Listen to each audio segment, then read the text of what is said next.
Hey guys, it's Lean and it's Wednesday the 13th. Yes, so that's a good number in my book. I saw this video just now by Madwitch and I will link it down in the description for you to have a look at because I think it's really interesting. And there's been a couple of other moments where I've been thinking around the same subject more or less, so I felt like I might as well do a VR to Giselle. Hopefully, you get a chance, she gets a chance to see this, or at some point or other, depends whether I manage to keep this within 40 minutes, because I tend to be all over the place often enough. I had quite a few thoughts. So the thing that Giselle was talking about is that she has noticed that she does a lot of sewing and fabric type handcraft work like that, and she has an Etsy shop as well, which you should check out because she makes the most beautiful things. I have admired, most of her things that I have seen her that she's made, that she sent to Simon at the Hermit's Cave, where I'm a regular visitor on his YouTube channel as well. So that's where I have heard her name and seen her work most of all, and admired it because it's totally me. This is what she makes is just, I love every stitch there. So, but she was asking, how is it, in my own words, okay, I'm paraphrasing here, how is it that I have all these internet people that I see, that I also connect with somehow, that do creative work in these similar ways, and on the other side, as it were, there is the witchcraft community, and they don't seem to really meet up in the middle.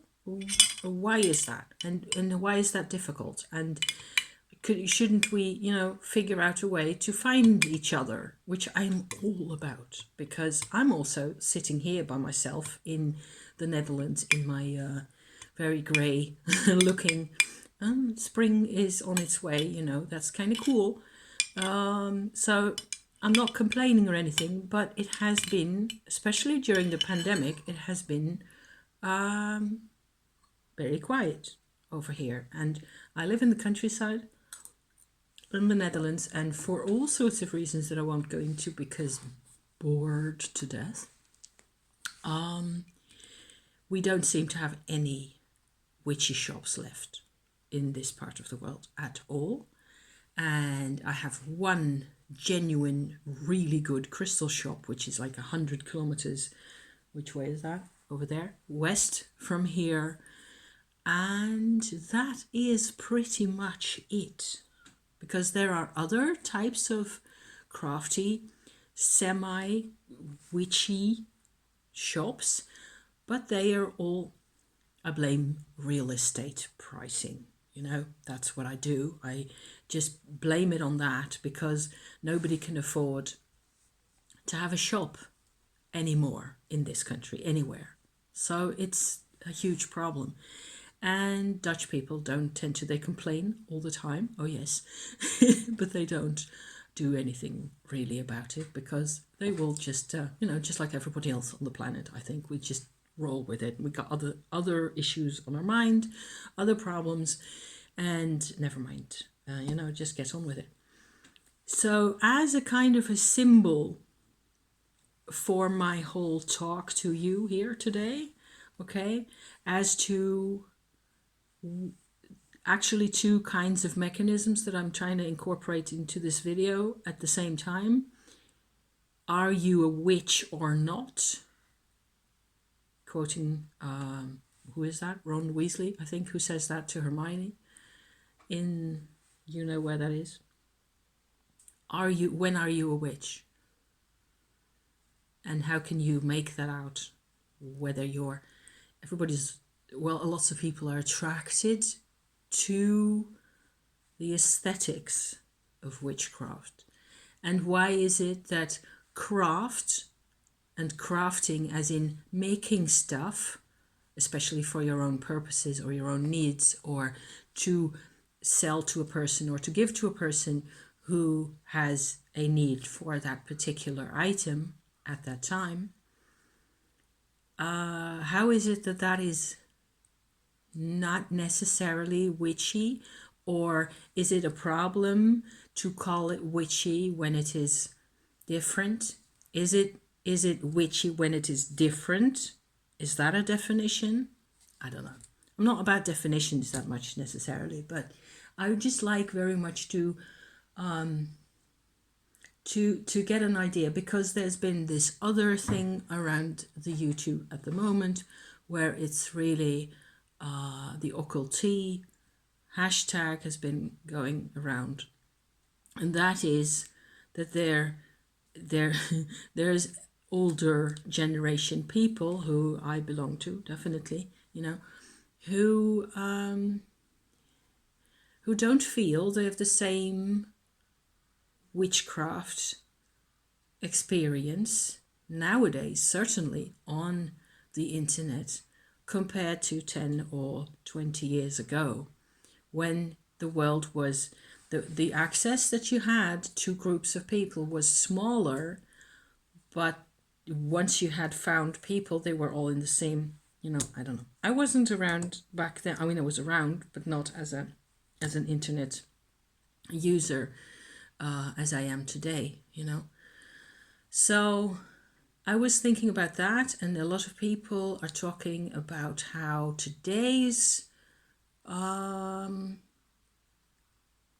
it's just another sales gimmick, often, to be witchy in one way or another. It's just another aesthetic.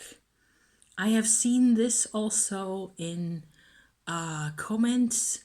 When there was one comment that I'm reminded of now, that where somebody was actually talking about an aesthetic when what they were watching or listening to was actually an invocation of a demon, of a spirit. Okay, let's just call that a spirit for now. Let me just drop the word demon here, because I have used the word demon before. It's a word that gets used. I don't care. It's fine, But somebody was actually talking about the whole aesthetic at that point, and we were invoking, one of the old spirits of the earth, or one of those, or Leviathan, or somebody like that. So you cannot really, if you are 18 years old, what can I say? There was a world before the internet, and the world is still there.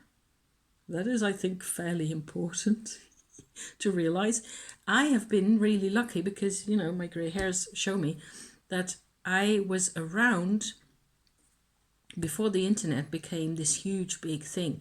And to me, it seems more and more, and I notice it in my own life and in my own consciousness, the internet tends to become, if you do enough with it, it becomes a whole layer around your consciousness where it sort of lays itself over the top of the physical universe. There can be a problem, There's lots of problems that I think are associated with that.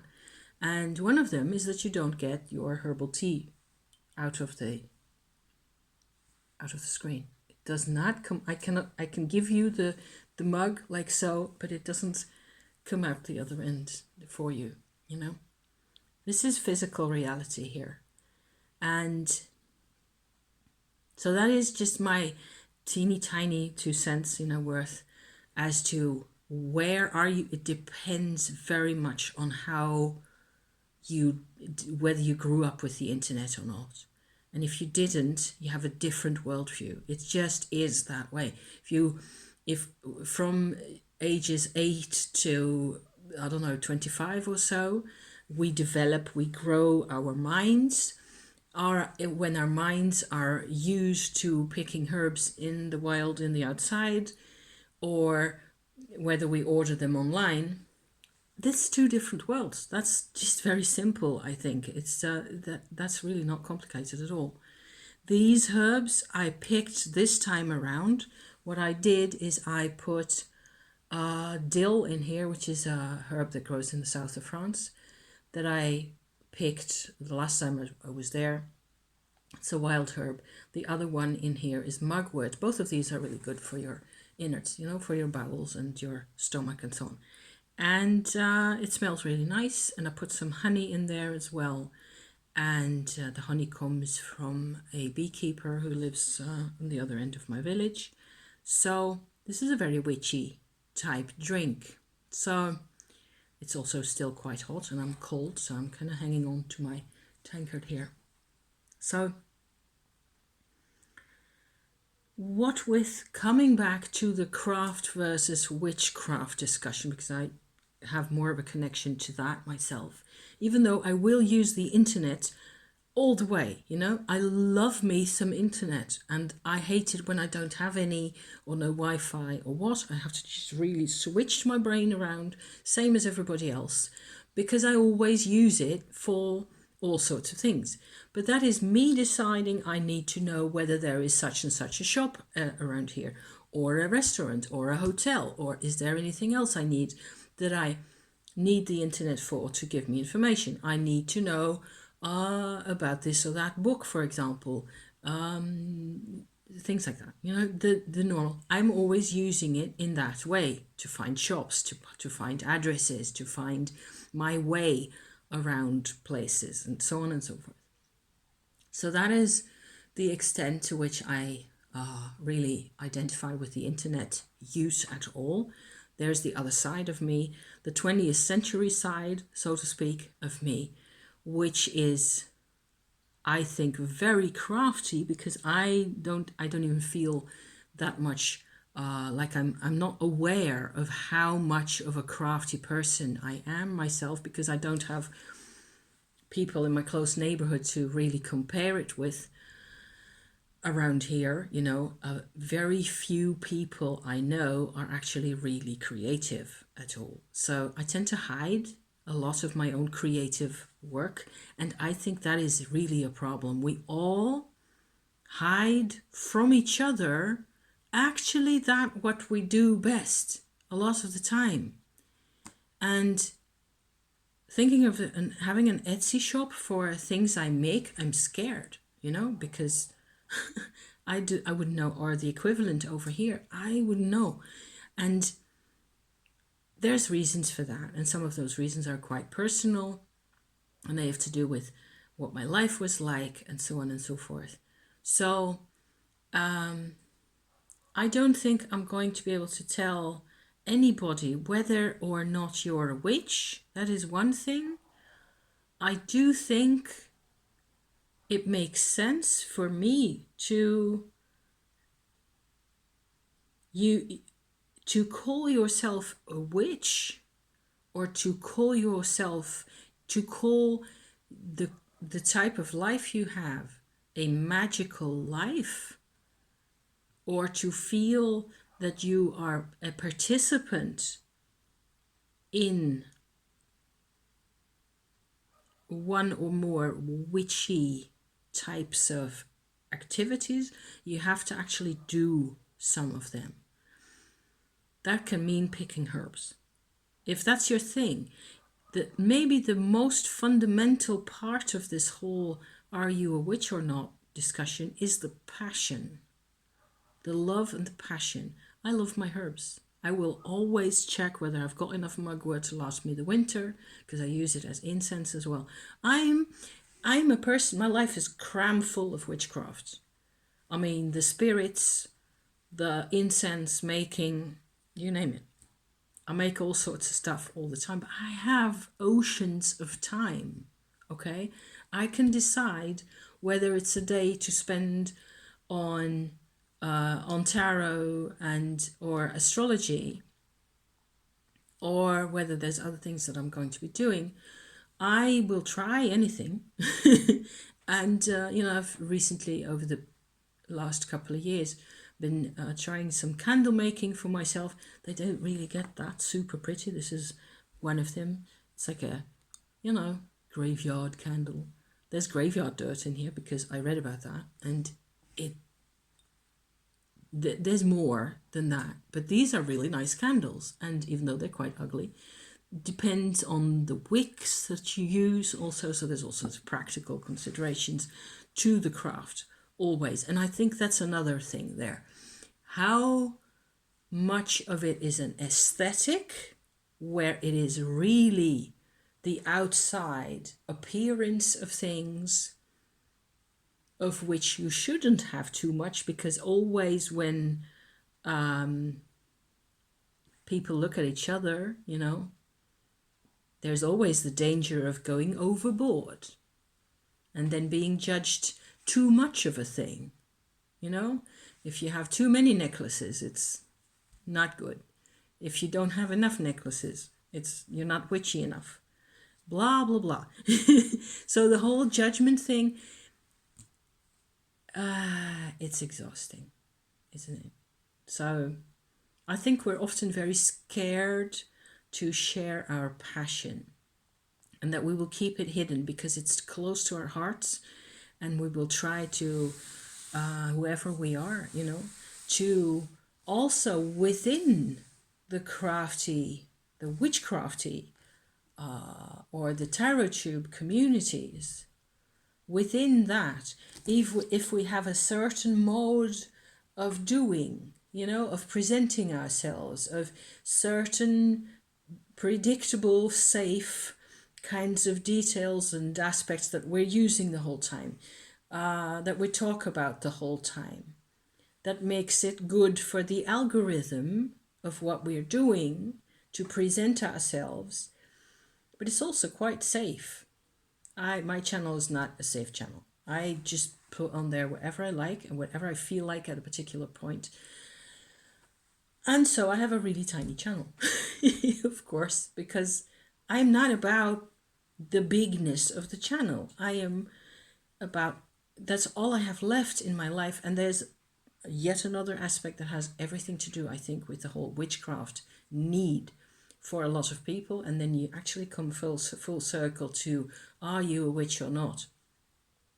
Because it has to do with the different, how shall I put this, needs of people.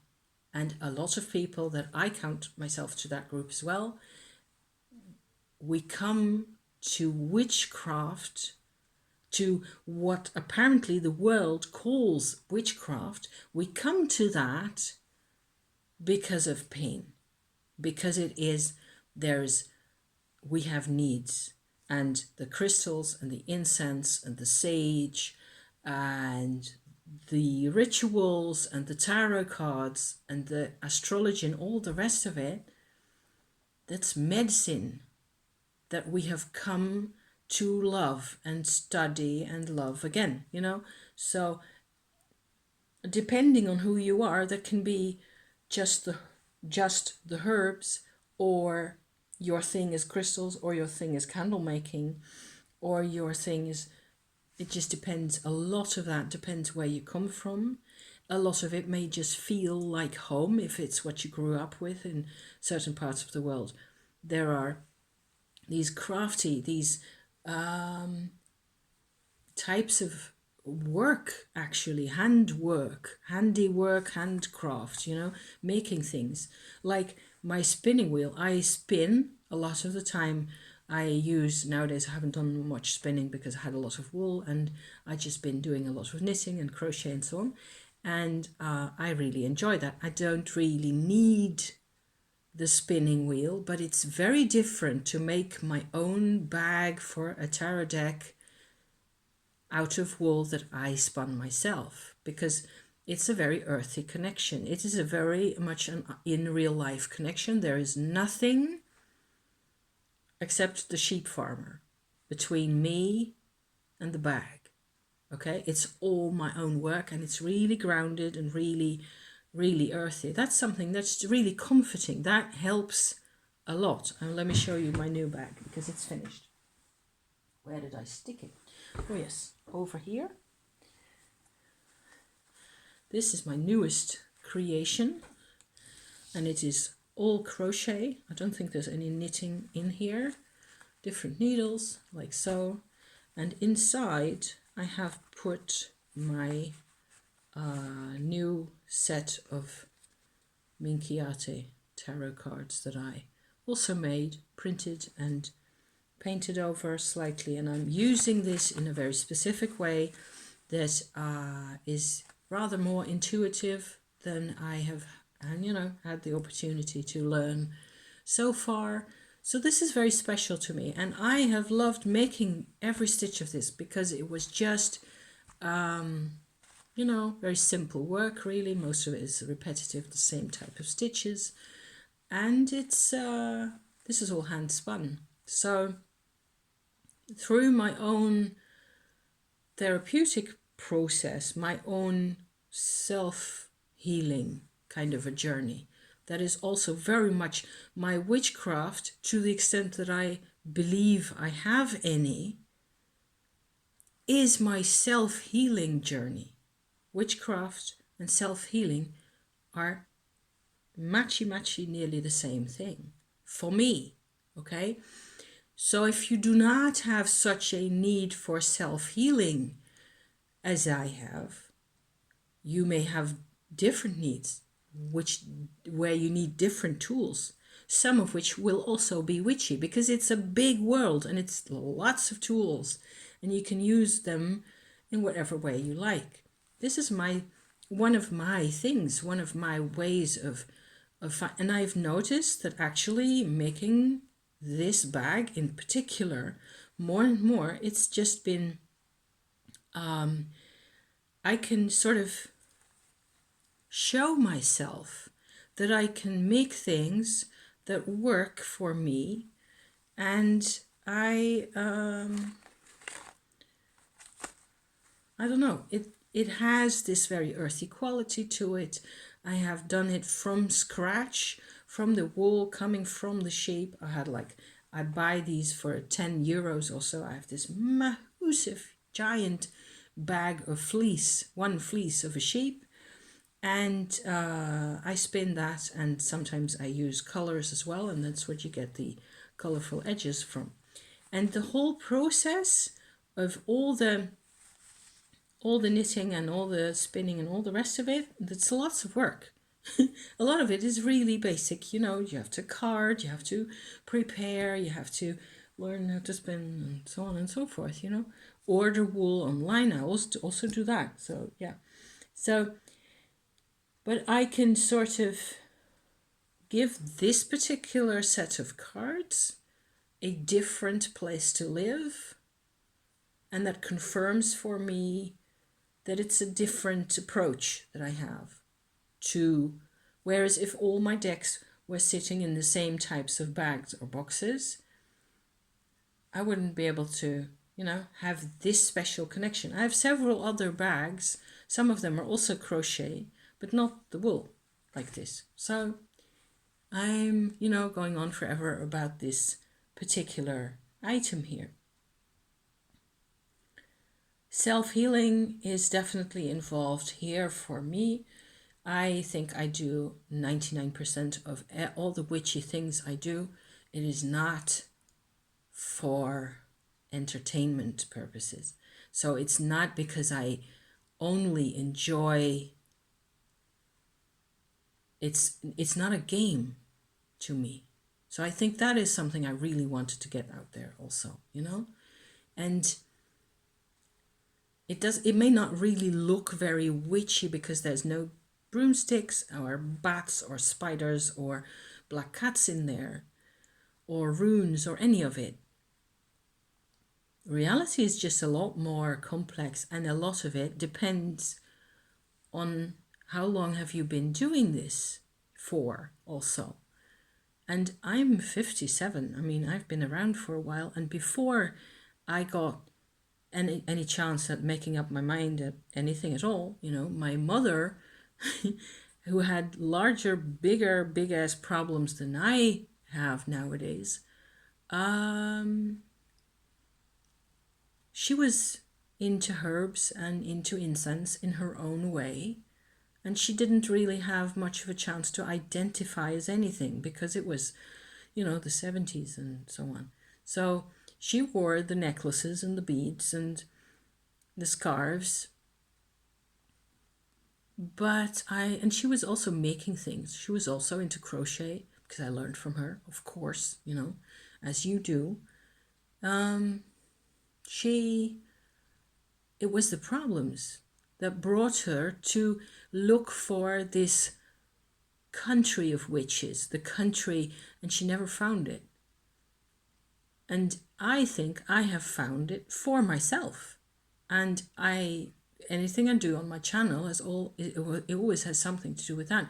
Self-healing is a really crucial part of that. And maybe if you are into the whole Halloween aesthetic and the bats and the spiders and the pumpkins, there is something inside you that is slightly, even if self-healing doesn't really mean anything for you, then there's still something that is looking for a wilder nature. Or somebody says the name Hecate and you just go, oh, what is that? Because the world isn't perfect. So self-healing is always in order. That's what I think, yes. And community, as Giselle was talking about, is also something that we finally might, get more of a chance of connecting with people for real who practice all these things. I don't know if this video is going to be any good. I think I make sense to myself. I think also that there's lots of people who don't want to, especially women. Oh dear, yes. People who get really self-conscious very easily, or who, even when they're excellent at something, will never talk about it because they're afraid of not, I don't know, people get imposter syndrome, people get scared, and there's a lot of self-healing there that could be, called for. You have to, witchcraft is witchcraft when you claim your life for yourself. I think so. I think that's part of the self-healing bit as well, and you can claim your own space, your own mental space as well. That's a big journey, especially if you're completely, if the internet and if the internet is just another, if one's internet use is just another excuse to give other people space to take over your ideas, to tell you what to think, to tell you what you should be doing, or whether or not you're right in whichever your approach, or about whichever part of your life you're talking about, We're all so scared. We're all scared. Everybody's scared of each other. The more people we get to see online, the easier it is to be scared. We'll always be scared. It's useless. You have to just give over. At some point you just have to step out. At least to yourself. You don't have to shout about it, or unless that's what you feel is needed, If people are in your space and it hurts, then you have to figure that out, I think. So yeah, so that was half an hour of me waffling about this. I've had loads of years myself, but it was also years where I was alone a lot of the time. So I had the space and I had the time, but I didn't have any company. And it would be okay to have a bit more company on this road. And I think, especially since seeing as a lot of us are on the same road and we're isolated from each other. You're right next to me and I cannot see you. So there's another thought. I will stop the whole sermon right here. Thank you so much for watching. I hope this was any good. I have no idea. I'll watch myself back and decide whether to post this or not. Lots of thoughts, and it just goes frothing in here and all comes out. I'm gonna have my big tankard of sloop now. See you around, see you next time. Thank you for watching. Bye bye.